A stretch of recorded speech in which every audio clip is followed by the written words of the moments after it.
그 순간에 엘사를 칼로 내려치는 순간에 누가 가서 그 가로막습니까? 안나가, 동생 안나가 가로막게 되죠. 그래서 손을 내밀어서 막는 그 순간에 온몸이 얼어버립니다. 칼은 튕겨져 나가고 또 이웃나라의 왕자도 튕겨져 나가는 것을 보게 되죠. 온몸이 꽁꽁 얼어버린, 얼음 조각이 되어버린 동생 안나를 보면서 엘사가 흐느껴 옵니다. 흐느껴 오는 순간에 신비롭게도 얼어버렸던 안나가 녹아내려서 되살아나게 되는 모습을 보게 됩니다.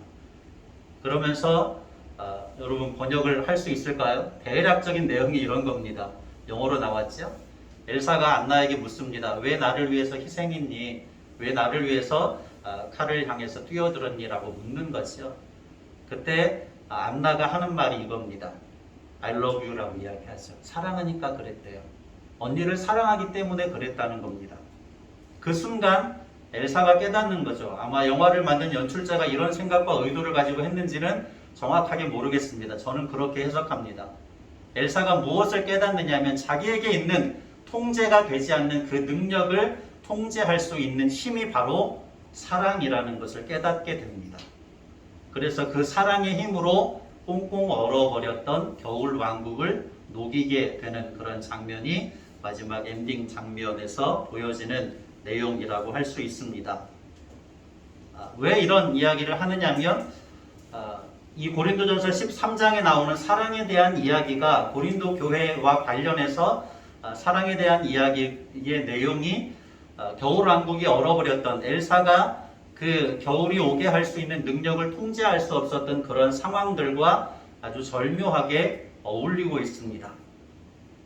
그 능력을 통제하게 되었을 때에 겨울 왕국이 다시금 푸르게 되었던 것처럼 이 고린도 교회에 성령의 은사로 말미암아 많은 혼란이 야기되어 있었던 그런 상황들이 다시금 질서 있게 교회가 이 땅에 세워진 하나님 나라의 모형으로서 아름답게 세워질 수 있는 비밀이 사랑에 있다는 사실을 사도 바울은 고린도전서 13장에서 가르쳐 주고 있습니다. 하나님의 은사는 아주 좋은 것이지요. 성령의 은사는 아주 좋은 것입니다. 개인에게도 유익할 뿐더러 교회 공동체에게도 큰 유익을 줄 수 있는 것이 은사입니다. 그래서 하나님께서 성령 하나님을 통하여서 각 사람에게 맞게 은사를 부어주시는 거죠. 그런데 고린도 교회는 아직 어린아이의 신앙에 머물러 있었습니다.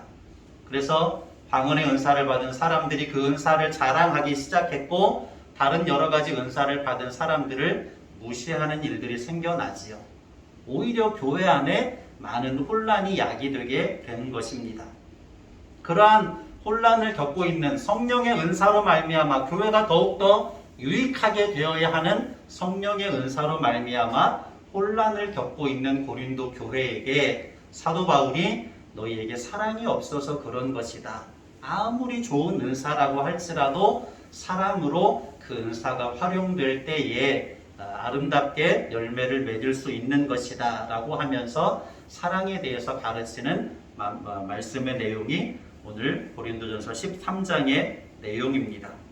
이 말씀의 내용들을 통하여서 저와 여러분에게도 성령님께서 각자에게 필요에 맞게 은사를 부어주셨는데 그 은사 위에 사랑의 은사가 더해질 수 있는 귀한 시간이 될 수 있으시기를 예수님의 이름으로 간절히 축원합니다. 주보의 내용들 보시면서 이제 진행을 해보겠습니다. 현대 교회에도 그런 측면들이 많이 있지만 고린도 교회 역시 가장 선호하고 가장 좋아하는 은사가 방언의 은사였습니다. 방언의 은사는 다른 여타 은사들보다도 고린도 교회 성도들에게 열렬한 환영을 받았습니다. 왜냐하면 그 당시 이방의 신탁에서도 특별한 그 말로 신탁을 전하는 사람들이 있었는데 교회 안에도 그런 일들이 벌어지는 것으로 사람들이 생각을 한 것이지요. 그것은 교회 안에 많은 혼란을 야기시킬 수 있었는데 그 혼란 중에 하나가 이 기독교 교회도 예수님을 믿는 믿음도 다른 이방의 여러 우상의 종교들 중에 하나 정도로 치부될 수 있는 위험성들도 그 안에 내포되어져 있었습니다. 아직 분별할 수 있는 지혜가 그들에게는 모자랐기 때문이죠. 그래서 방언의 은사 말을 더 사모하는 고린도교회 성도들을 향하여서 이제 1절에서 3절까지 사도 바울은 그것이 아니다라고 하는 것을 명백하게 제시하고 있습니다. 1절을 같이 읽어보겠습니다. 1절 말씀. 내가 사람의 방언과 천사의 말을 할지라도 사랑이 없으면 소리나는 구리와 울리는 꽹과리가 되고. 아멘. 여기서 말하는 사람의 방언과 천사의 말이 다 성령의 은혜를 통해서 주어지는 방언의 은사를 지칭하고 있는 표현입니다. 굳이 천사의 말이라고 표현한 것은 좀 더 영적이고 신비로운 언어적인 표현이라고 할 수 있겠지요. 그 당시에 천사의 말은 하늘의 언어, 천상의 언어로 여겨졌기 때문에 방언이 바로 하늘의 언어처럼 사람들에게 여겨지고 있었음을 표현한 것입니다. 다른 여타 은사들보다도 방언의 은사가 가장 먼저 언급이 된 것은 사람들에게 열렬한 환영을 받았기 때문에, 그리고 그로 인하여서 더 많은 문제들이 야기되고 있었기 때문에 가장 먼저 이 문제를 다루고 있다고 할 수 있습니다. 그런데 사람들이 생각하는 것처럼 방언의 은사에 대해서 바울이 말하는, 성경을 통하여서 가르치는 방언의 은사는 좀 더 다른 의미를 담고 있습니다. 14장 2절의 말씀을 찾아가 볼까요? 고린도전서 14장 2절입니다. 한두 장 넘기시면 되죠. 14장 2절. 방언을 말하는 자는 사람에게 하지 아니하고 하나님께 하나니 이는 알아듣는 자가 없고 영으로 비밀을 말함이라. 이어서 4절입니다. 방언을 말하는 자는 자기의 덕을 세우고 예언하는 자는 교회의 덕을 세우나니. 14장 19절입니다. 19절. 그러나 교회에서 네가 남을 가르치기 위해서 깨달은 마음으로 5마디 말을 하는 것이 1만마디 방언으로 말하는 것보다 나으니라. 12장 28절입니다. 12장 28절 앞쪽으로 다시 돌아와서 하나님이 교회 중에 몇을 세우셨으니 첫째는 사도요, 둘째는 선지자요, 셋째는 교사요, 그 다음은 능력을 행하는 자요, 그 다음은 병 고치는 은사와 서로 돕는 것과 다스리는 것과 각종 방언을 말하는 것이라. 아멘. 방언의 은사가 성령님께서 부어주시는 아주 귀중한 은사이지만 그 방언의 은사의 특징은 개인의 유익을 위해서 주신 것이라는 것이죠. 개인의 덕을 세우기 위해서 주신 것이라는 사실을 사도 바울이 언급하고 있습니다. 개인과 하나님과의 관계 속에서 개인의 비밀을 하나님께 말하게 하는 것이 방언의 은사의 특징이라는 거죠. 그러면서 12장 28절에 여러 가지를 나열하고 나서 가장 뒷자리에 방언의 은사를 말하고 있는 것은 너희들이 가장 중요하게 생각하는 것처럼 우선적인 것이 아니라 개인의 유익을 위해서 주신 그러한 여러 은사들 중에 하나일 뿐이다 라고 하는 사실을 사도 바울은 고린도 교회 성도들에게 가르치고 있습니다. 그리고 가장 결정적으로 말하는 것은 아무리 신비로운 너희들이 열렬히 환영하는 은사라고 할지라도 그 안에 사랑이 없으면 소리나는 구리와 울리는 꽹과리에 지나지 않는다. 그렇게 가르치고 있습니다. 당시에 소리나는 구리나 울리는 꽹과리도 이방인의 신전에서 사용되었습니다. 이방인의 신전에서 귀신을 쫓아내거나 악령 자신들이 믿는 우상들을 일깨울 때, 신을 깨울 때에 사용되었던 악기들이지요. 그런데 앞서서 사도 바울은 무엇이라고 가르쳤습니까? 모든 우상들은 아무것도 아니다. 아무것도 아닌 우상들을 깨우기 위해서 소리내는 구리나 꽹과리는 무엇입니까? 역시 아무것도 아니죠. 그저 시끄럽게 울려 퍼지는 시끄러운 소음에 불과하다는 것입니다. 아무리 방언의 은사가 중요하지만 성령님께서 부어주시는 은사이지만 그 안에 사랑이 없다면 소리나는 구리와 울리는 꽹과리처럼 아무런 의미가 없는 것이다. 이것을 가르치고 있습니다. 2절 말씀을 볼까요? 두 번째 단계로 나아갑니다. 점층적으로 발전시켜 나아가는데 2절입니다. 내가 예언하는 능력이 있어 모든 비밀과 모든 지식을 알고 또 산을 옮길 만한 모든 믿음이 있을지라도 사랑이 없으면 내가 아무것도 아니요. 1절에서 3절까지의 내용이 비슷한 문장의 형태로 이루어지고 있습니다. 사랑이 없으면 산을 옮길 만한 믿음이 있을지라도 사랑이 없으면 내가 아무것도 아니다. 사랑이 없는 방언의 은사가 아무런 의미도 없는 시끄러운 소음에 불과하다고 가르친 바울 사도가 한 걸음 더 나아가서 예언의 은사에 대해 말하고 있습니다. 그러나 예언의 은사는 무의미한 소음은 아닙니다. 무엇과 무엇이라고 자세하게 설명합니까? 모든 비밀과 모든 지식을 아는 것이라고 설명합니다. 그런데 우리가 여기서 착각하지 말아야 될 것은 여기서 말하는 예언은 우리가 어떤 사람의 미래를 예측해주는 그러한 내용의 예언을 말하는 것이 아니죠. 여기서 말하는 성경에서 말하는 예언은 하나님께 받아서 사람들에게 복음의 비밀을 전해주는 것, 그것이 예언입니다. 오늘날로 말하면 무엇이라고 할 수 있습니까? 지금 제가 하고 있는 설교라고 할 수 있죠. 하나님의 말씀을 잘 해석해서 알아들을 수 있도록 성도들에게 가르쳐주는 것, 그것이 예언입니다. 그런데 이 예언에 대해서도 굉장히 과장해서 표현합니다. 어떤 과장이 들어가 있습니까? 모든 비밀과 모든 지식을 아는 것이 예언이라고 이야기하죠. 과연 인생들 중에 예언의 은사가 있다라고 할지라도 모든 비밀과 모든 지식을 알 수 있을까요? 모든 비밀과 모든 지식을 알 수 있는 분은 하나님 한 분밖에 없습니다. 그런데 이렇게 모든 비밀과 모든 지식을 알 수 있는 예언의 은사라고 할지라도 그것에 사랑이 수반되지 않으면, 그것을 사랑으로 사용하지 않으면 아무것도 아니라고 하는 사실을 가르치고 있는 교훈이 담겨 있습니다. 계속 발전하고 있죠. 그 다음에 무엇이라고 이야기합니까? 산을 옮길 만한 모든 믿음이 있을지라도, 이 믿음은 구원에 이르는 믿음은 아니지요. 어떤 큰 역사를 이룰 수 있는 믿음을 이야기하고 있습니다. 히브리서 11장에 이야기하는 것처럼 바라는 것들의 실상으로서의 믿음입니다. 내가 이것을 기대하고 하나님께서 함께 하실 것을 확실히 믿을 때에 놀라운 역사를 이루게 되는 그러한 믿음이라고 할 수 있죠.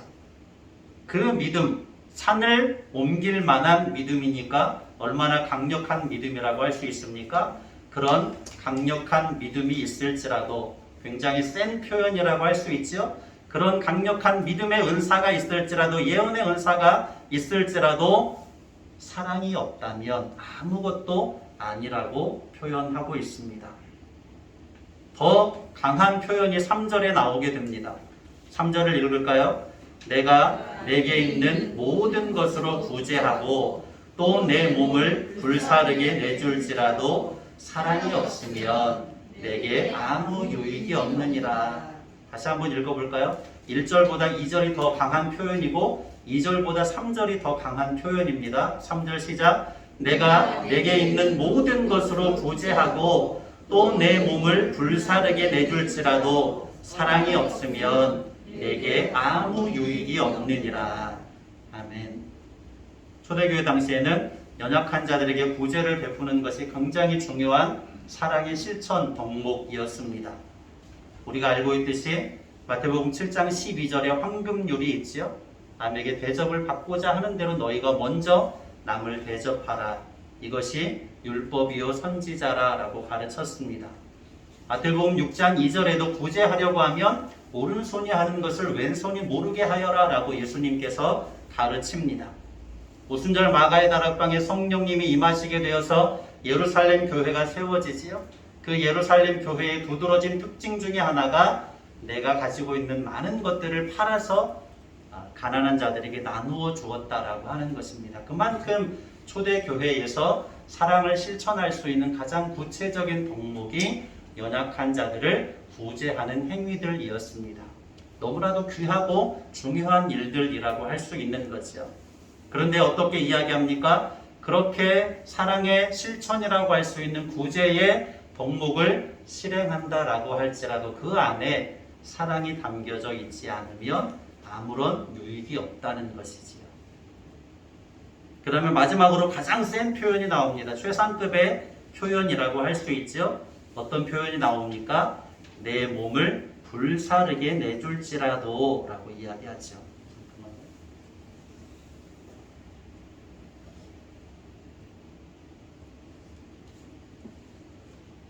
내 몸을 불사르게 내줄지라도. 사람의 몸으로 할 수 있는 최고의 희생이며 최고의 순교적인 표현이라고 할 수 있습니다. 더 이상의 강한 표현이 없겠지요.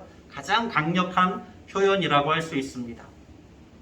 내 몸을 불사르게 내어줄지라도, 그와 같은 희생과 순교를 행할지라도 그 안에 무엇이 없다면, 사랑이 없다면 아무것도 아니고 아무런 유익도 없다라고 이야기하고 있습니다. 은사 자체가 무의미하다고 말하는 것이 아니지요. 은사는 하나님께서 각 사람의 필요에 따라서 너무나도 중요하게 부여하신 선물입니다. 영적인 선물이라고 할 수 있는 거죠. 개인에게도 유익하고 교회 공동체에게도 크게 유익할 수 있는 것이 은사입니다. 그런데 그 안에 사랑이 담겨져 있지 않으면, 사랑이 없으면 그 은사가 아무런 유익이 없다는 것을 가르치고 있습니다. 고린도 교회가 사랑이 없이 많은 은사들이 주어졌을 때에 더 많은 혼란이 일어났던 것처럼, 사랑으로 그 은사가 사용되어질 때에 진실로 아름다운 교회 공동체로서 교회에 유익이 되고 덕을 세울 수 있었다는 것을 가르치고 있는 거죠. 엘사에게는 겨울의 능력은 통제가 되지 않았습니다. 엘사에게 있는 겨울의 능력이 통제가 되지 않았을 때 어떤 현상들이 벌어집니까? 온 세상이 겨울이 되어버렸습니다. 온 세상이 얼어버린 거죠.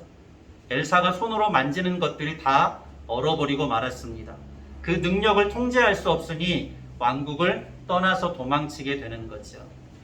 그런데 사랑으로 그 능력을 통제할 수 있게 되었을 때에 얼어버렸던 왕국이 다시금 푸르름을 회복할 수 있었습니다. 사랑으로 그 능력을 통제할 수 있었을 때에 얼어버렸던 안나가 되살아날 수 있었던 것이지요. 고린도 교회는 하나님께로부터 성령의 은사들을 받았습니다. 교회의 덕이 될 수 있었던, 교회의 유익이 될 수 있었던 너무나도 중요한 은사들이었습니다. 그 은사가 초대교회 중에 가장 많이 일어났던 교회가 바로 고린도 교회죠. 그 고린도 교회가 많은 은사를 받았지만 아직까지 어린아이와 같은 믿음에 머물러 있었기 때문에 교회 안에는 더 큰 혼란이 발생하고 있었습니다. 그 혼란을 다시금 질서 있게 세울 수 있는 것이 사랑이었음을 가르치는데 11절을 읽을까요? 11절.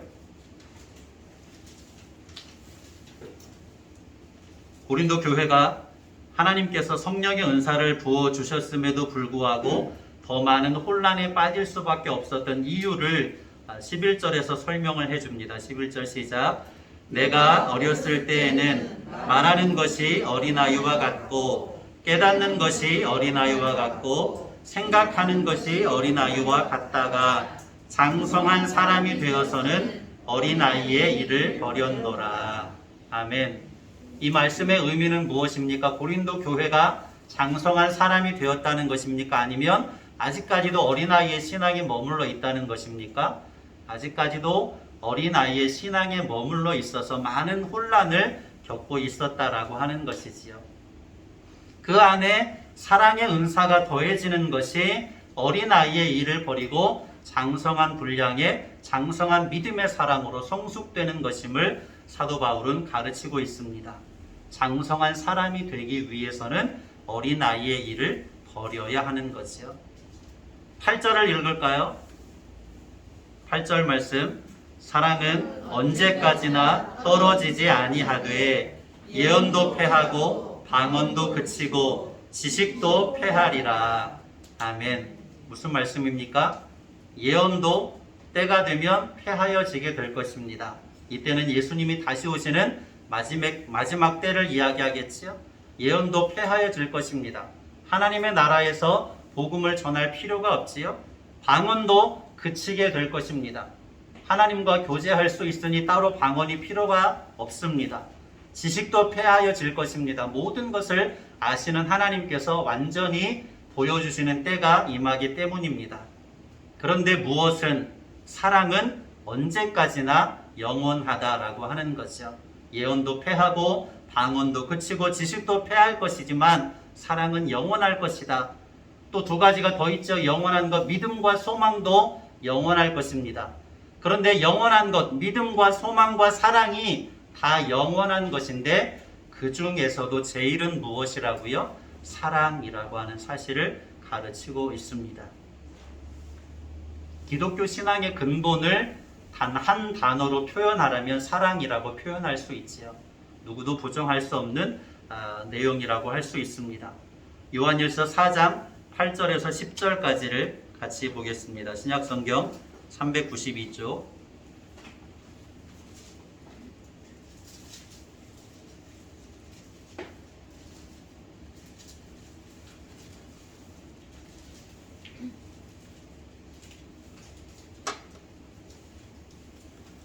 요한일서 4장 8절로 10절입니다. 392쪽. 같이 봅니다. 사랑하지 아니하는 자는 하나님을 알지 못하나니 하나님은 사랑이심이라. 하나님의 사랑이 우리에게 이렇게 나타난 바 되었으니 하나님이 자기의 독생자를 세상에 보내심은 그로 말미암아 우리를 살리려 하심이라.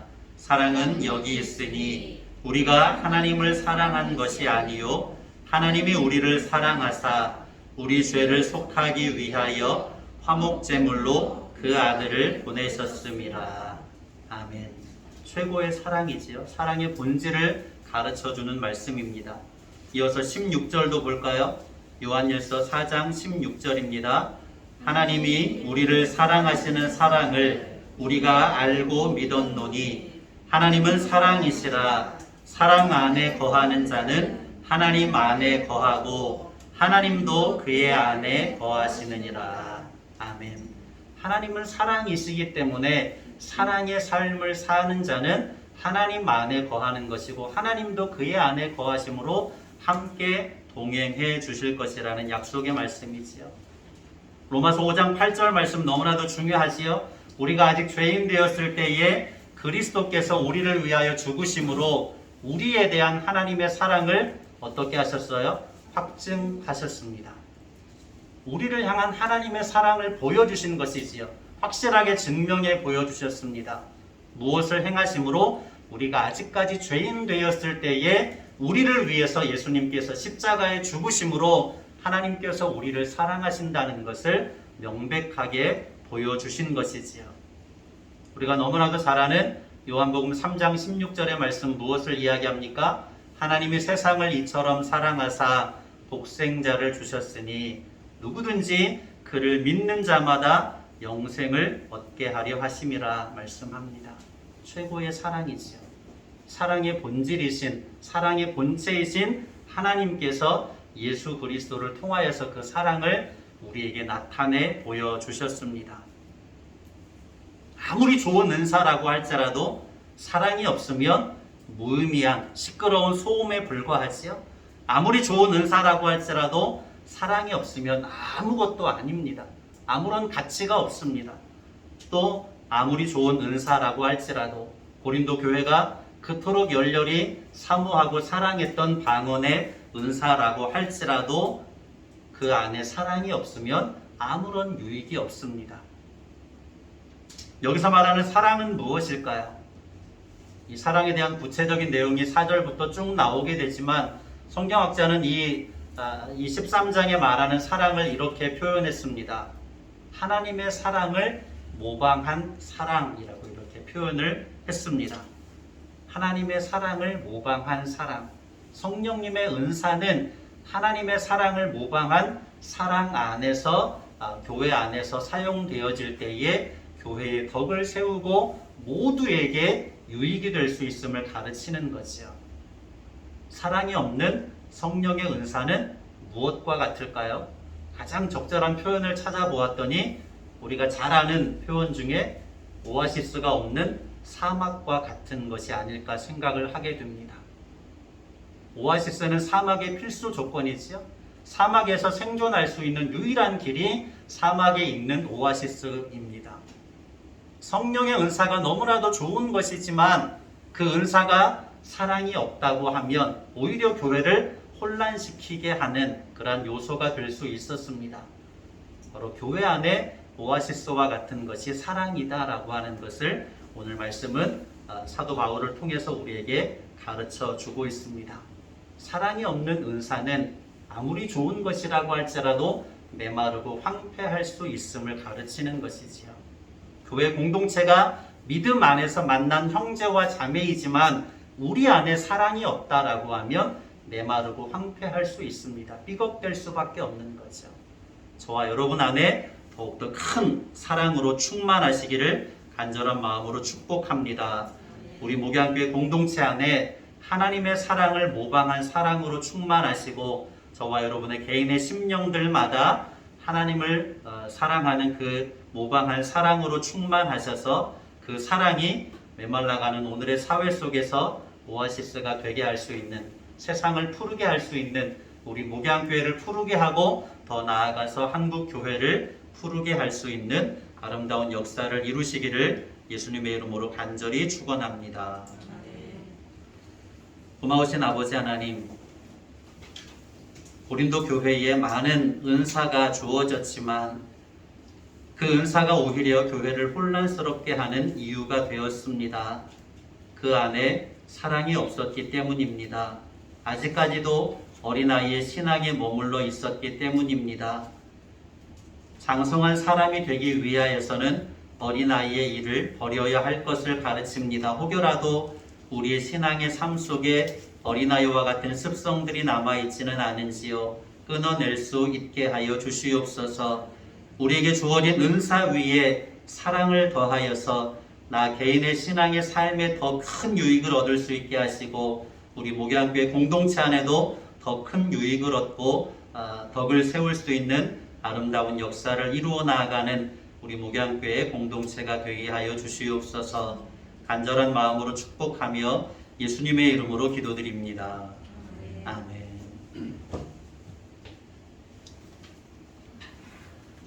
다 같이 일어나셔서 이런 교회 되게 하소서라고 주보에 나와 있는데 천사의 말을 하는 사람도 아까 처음에 불렀던 찬양입니다. 천사의 말을 하는 사람도 사랑이 없으면 소용이 없고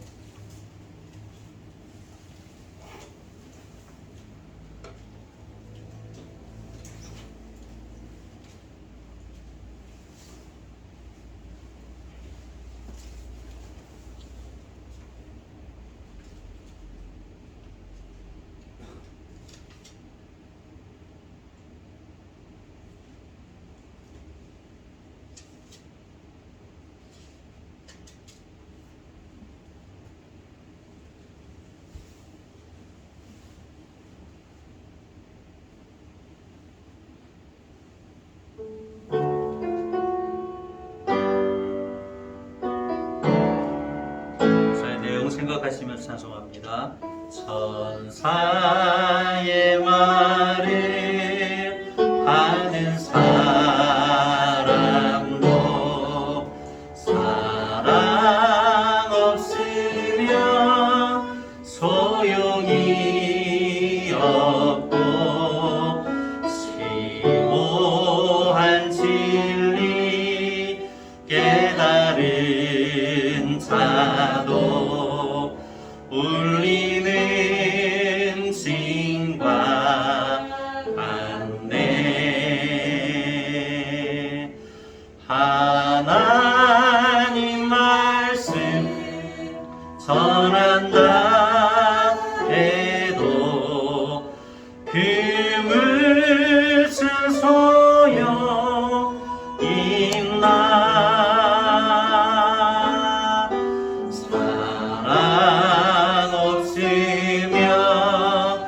소용이 없고 아무것도 아닙니다. 진리를 보고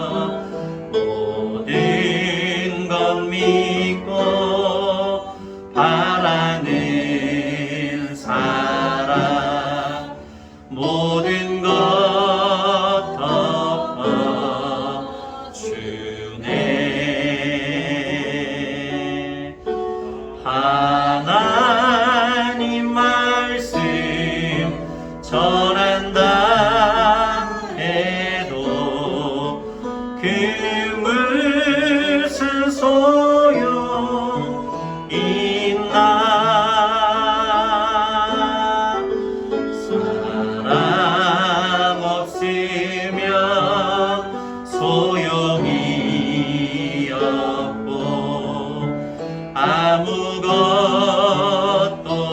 아닙니다.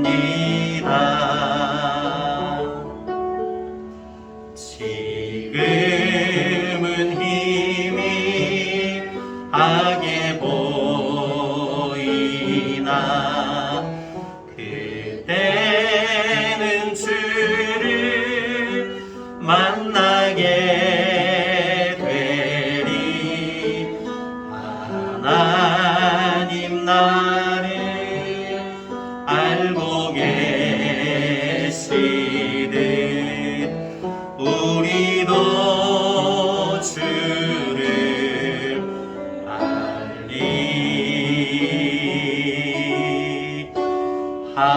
하나님 말씀 전한다 해도 그 무슨 소용 있나. 사랑 없으면 소용이 없고 아무것도 아닙니다. 함께 기도합니다. 들은 말씀 생각하면서 하나님께서 우리에게 각양 은사를 부여하셨는데 사랑의 은사가 더해져서 내 개인의 신앙에 유익이 되고 우리 목양교회 공동체에 더 큰 유익이 될 수 있는 그런 믿음의 삶을 살게 해주십시오라고 간절한 마음으로 함께 기도합니다. 존귀하신 아버지 하나님 감사합니다. 오늘도 귀한 말씀으로 우리의 심령 가운데 들려주신 것을 감사합니다. 성령 하나님께서 우리의 심령들마다 각양 은사들을 부어주셨습니다. 그러나 그 은사가 더 온전할 수 있는 것은, 더 아름다운 수 있는 것은, 더 큰 유익이 되는 것은 가장 좋은 길은 그 안에 사랑의 은사가 더해져야 하는 것임을 말씀을 통하여서 우리가 깨닫습니다. 아버지 하나님, 우리 안에 하나님의 사랑을 모방한 사랑으로 충만하게 하여 주시옵소서. 우리 목양교회 공동체 안에 하나님의 사랑을 모방한 사랑이 충만하게 하시고 우리 각자의 심령들마다 하나님의 사랑을 모방한 사랑으로 충만하여서 아버지 하나님, 우리의 신앙이 더욱더 성숙되게 하시고 모든 어린아이들의 일을 버리고 장성한 믿음의 사람이 되게 하여 주시옵소서. 우리 목양교회 공동체가 정말로 초보신앙을 버려서 성숙된 믿음으로 아버지 하나님 앞에 영광을 올려드리는 믿음으로 하나님 교회가 크게 유익하게 되어지는 하나님의 아름다운 덕을 선전할 수 있는 아름다운 역사를 이루어 나아가게 도와 주시옵소서. 속하에 신앙하는 모든 권속들의 심령들마다 주님의 사랑으로 충만하게 하셔서 하나님을 사랑하고 사람을 사랑하는 아름다운 사랑의 공동체로 우리 목양교회가 더욱더 견고하게 세워져 가게 하여 주시옵소서. 이제는 교회의 머리가 되시는 우리 주님 예수 그리스도의 은혜와 하나님 아버지의 무한하신 사랑하심과 보혜사 성령님의 위로, 내주, 교통, 역사, 충만, 사랑하심이 오늘 하나님의 귀한 말씀을 듣고 모든 어린아이의 일을 버리기를 결단하고 우리에게 주어진 은사 위에 더 큰 사랑의 은사를 더할 수 있기를 소원하고 다짐하는 우리 목양교회 공동체 위에 이제로부터 영원까지 함께 있을지어다. 아멘.